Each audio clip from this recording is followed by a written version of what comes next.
দর্শক বন্ধুরা, welcome back to my YouTube channel. বন্ধুরা, আমার ইউটিউব চ্যানেলে আপনাদের সকলকে স্বাগত জানাই।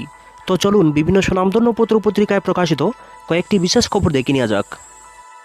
ডেইলি দেশের কথায় প্রকাশিত বিশেষ খবরটি হল, মুম্বাইয়ে ভোটে কারচুপির অভিযোগ, ইভিএম হ্যাক করা যায়, মাস্ক তদন্ত দাবি ইন্ডিয়া নেতৃত্বের।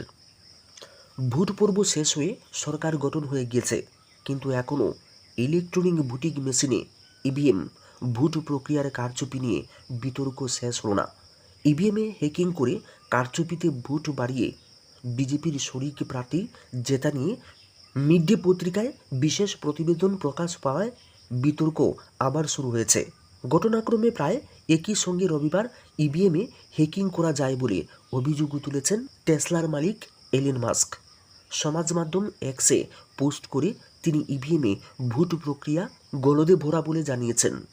তাতে দেদারে কারচুপি করা যায় বলে তা বন্ধ করা উচিত বলেও তিনি মন্তব্য করেছেন।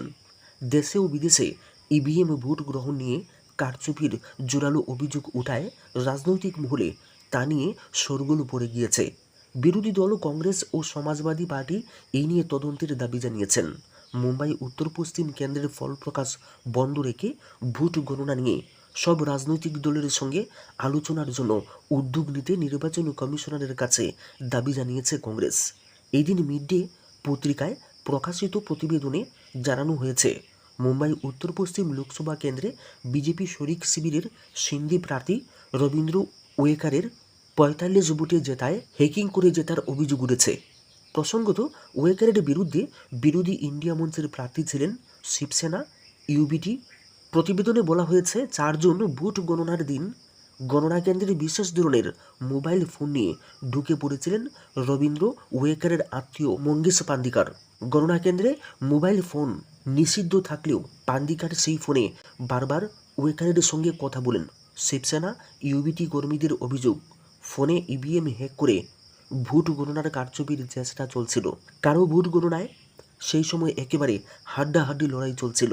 একসময় ইন্ডিয়া মঞ্চের প্রার্থী কীর্তিকার এক ভোটে জিতেছিলেন। সেই সময় হট্টগোলে ফোনে পান্দিকার কথা বলার সময় তাকে ধরে নিয়ে রিটার্নিং অফিসারকে জানানো হলেও তিনি আমল না দিয়ে অভিযোগ পুলিশকে জানাতে বলেন। পুলিশকে জানানো হলে তার বিরুদ্ধে এফআইআর দায়ের করে পুলিশ। তবে ভোটে কারচুপির অভিযোগ পুলিশ দায়ের করেনি। নিছক ফোন রেখে আইন ভেঙেছেন বলে মামুলি অভিযোগ এনে এফআইআর দায়ের করেছেন।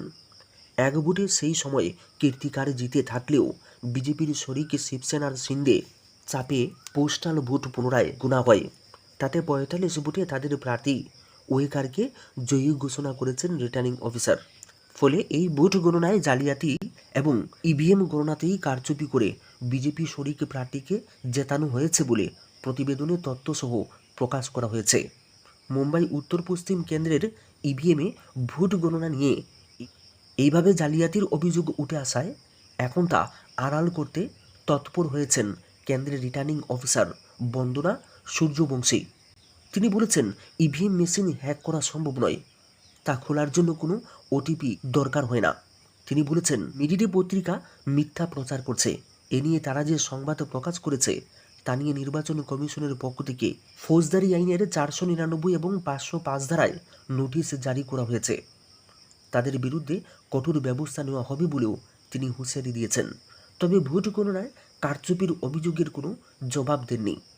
এদিন ইন্ডিয়া মঞ্চের শরিক শিবসেনার ইউবিটি মুখপাত্র আদিত্য থ্যাকারে জানিয়েছেন, চণ্ডীগড় কর্পোরেশনে যেভাবে কারচুপি করে বিজেপি জিতেছিল, একইভাবে উত্তর পশ্চিম কেন্দ্রে ইভিএমে জালিয়াতি করে ভোটে জিতেছে বিজেপি।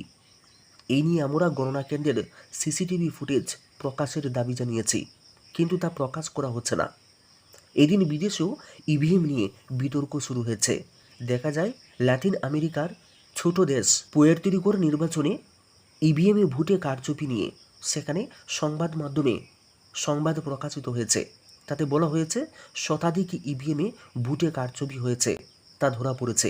এই প্রসঙ্গ টেনে এলিন মার্কস এক্স পোস্টে জানিয়েছেন, আমাদের সকলের ইভিএম ত্যাগ করা উচিত, কারণ মানুষ কিংবা কৃত্রিম বুদ্ধিমত্তা এআই দিয়ে এটিকে প্রভাবিত হ্যাক করার সম্ভাবনা রয়েছে। পুয়ের্তো রিকোয় ভোট প্রক্রিয়ায় কারচুপির অভিযোগ নিয়ে বিতর্কে যোগ দিয়েই তার এই মন্তব্য। সংবাদ সংস্থার খবর অনুযায়ী সেই দেশে ইভিএমে ভোট গ্রহণে 100-র বেশি কারচুপি ধরা পড়ে এবং পরে ব্যালটে ভোট গ্রহণের মাধ্যমে সেই অনিয়ম সংশোধন করা হয়েছে। এই ঘটনাটির প্রসঙ্গ উল্লেখ করে এক্সে পোস্ট করেছেন আমেরিকার প্রেসিডেন্ট নির্বাচনে নির্দলীয় প্রার্থী রবার্ট এফ কেনেডি জুনিয়র। এদিন মার্কসের পোস্ট এবং মিড ডে প্রকাশিত মুম্বাইয়ে ভোটে হ্যাকিং নিয়ে সংবাদ প্রকাশে ইভিএমের বিশ্বাসযোগ্যতা নিয়ে প্রশ্ন উঠে যায়। কংগ্রেস ও সমাজবাদী পার্টি মুম্বাই ভোটের হ্যাকিং অভিযোগ নিয়ে তদন্তের দাবি জানিয়েছে। মার্কসের পাল্টা জবাব দিতে নেমে পড়েছেন কেন্দ্রের প্রাক্তন ইলেকট্রনিক এবং তথ্য প্রযুক্তি কেন্দ্রীয় মন্ত্রী রাজীব চন্দ্রশেখর। তার দাবি ভারতের ইভিএম কোনোভাবেই হ্যাক করা সম্ভব নয়, তাতে ইন্টারনেটের কোনো প্রভাব পড়ে না বলেই তা হ্যাক করা সম্ভব নয়।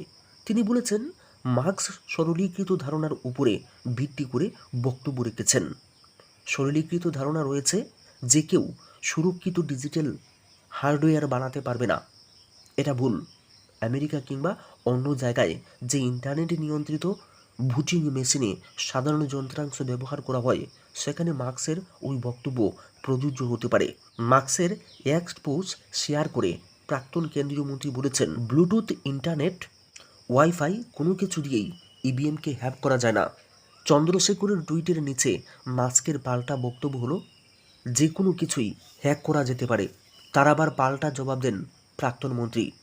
ইভিএম মাধ্যমে হওয়া ভোট প্রক্রিয়ায় স্বচ্ছতা নিয়ে আগেও প্রশ্ন তুলেছে দেশের বিরোধী দলগুলি। এদিন মার্কসের পোস্টের পরেই এক্স পোস্টে রাহুল গান্ধী লিখেছেন, ইভিএম ভারতের ব্ল্যাক বক্স, কেউ সেই পরীক্ষা করে দেখতে পারেন না। আমাদের নির্বাচনী প্রক্রিয়া নিয়ে গুরুত্বপূর্ণ কিছু প্রশ্ন উঠেছে। মুম্বাই উত্তর পশ্চিম লোকসভা কেন্দ্রের জয়ী প্রার্থী বিজেপির রবীন্দ্র আত্মীয় মঙ্গেশ পান্দিকুরের বিরুদ্ধে নিয়ম ভেঙে ফোন নিয়ে গণনা কেন্দ্রে ঢোকার অভিযোগ রয়েছে, তাও যেই সেই ফোন নয়। অভিযোগ, ইভিএমকে আনলক করার জন্য যে ওটিপি লাগে তাই তৈরি করতে পারে এমন ফোন নিয়ে ঢুকেছিলেন মঙ্গেশ। পুলিশ বিষয়টি তদন্ত করে দেখছে। রাহুল অবশ্য নিজের পোস্টে এই সংক্রান্ত খবরের একটি অংশ শেয়ার করেছেন।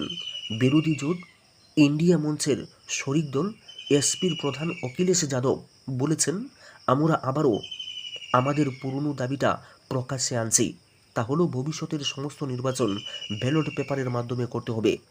সংসদে গতি প্রকৃতি স্থানান্তরে কেন্দ্রের সমালোচনায় কংগ্রেস। সংসদ চত্বর থেকে স্বাধীনতা সংগ্রামী ও বিশিষ্ট ব্যক্তিদের প্রতিকৃতি সরিয়ে ফেলার বিষয়ে কেন্দ্রের বিরুদ্ধে তুপ দেখছেন কংগ্রেস। রবিবার প্রেরণাস্থলের উদ্বোধন করেছেন উপরাষ্ট্রপতি ও রাজ্যসভার উপাধ্যক্ষ জগদীশ ধনকর। পুরাতন সংসদ ভবন ও সংসদের লাইব্রেরির মাঝে প্রেরণাস্থলে বর্তমানে দেশবরেণ্য রাষ্ট্র নেতাদের গতি প্রতিকৃতিগুলিকে স্থানান্তরিত করা হয়েছে। এদিন কংগ্রেস নেতা জয়রাম রমেশ অভিযোগ করেছেন, প্রতিকৃতিগুলি সরানোর সময় উদ্দেশ্যই হচ্ছে সংসদের যে অংশে গুরুত্বপূর্ণ অংশে বিরোধীরা শান্তিপূর্ণ ও গণতান্ত্রিকভাবে সরকারের বিরুদ্ধে প্রতিবাদ আন্দোলন করে তাই গান্ধীজি এবং ডক্টর বি.আর. আম্বেদকরের প্রতিকৃতিগুলিকে এইভাবে সরিয়ে ফেলা হয়েছে। 10,323 মৃত্যু তালিকায় 175। অকালে ঝরে গিয়েছে চাকরিচ্যুত 10,323 জন শিক্ষক শিক্ষিকাদের মধ্যে আরও একজনের প্রাণ। সেরিব্রাল স্ট্রোকে মৃত্যু হয়েছে আগরতলা শহরের চিত্তরঞ্জন এলাকার সুদীপ দেব 51 এই শিক্ষক শিক্ষিকাদের মধ্যে অভাব অনটন, বিনা চিকিৎসা, মানসিক উদ্বেগ ও নানা সমস্যায় জর্জরিত হয়ে এখনও পর্যন্ত 175 জনের মৃত্যু হয়েছে।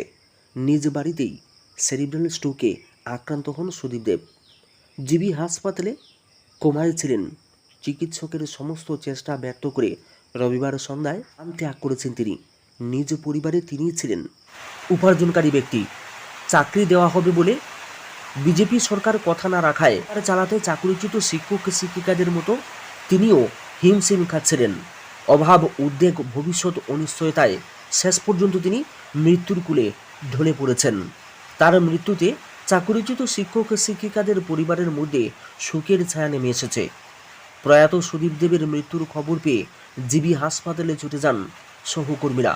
চাকরিচ্যুত শিক্ষক সংগঠনের পক্ষ থেকে প্রণব দেব জানিয়েছেন, তার মৃত্যুর জন্য দায়ী রাজ্যের শিক্ষা দপ্তর। শিক্ষা দপ্তরের খামখেয়ালিপনার জন্য এখনও পর্যন্ত 175 জন নিরপরাধ শিক্ষক শিক্ষিকার মৃত্যু হয়েছে। সংগঠন সুধীরদেবের প্রয়াণে গভীর শোক প্রকাশ করে প্রয়াতের পরিবারের সদস্যদের প্রতি গভীর সমবেদনা জানিয়েছেন।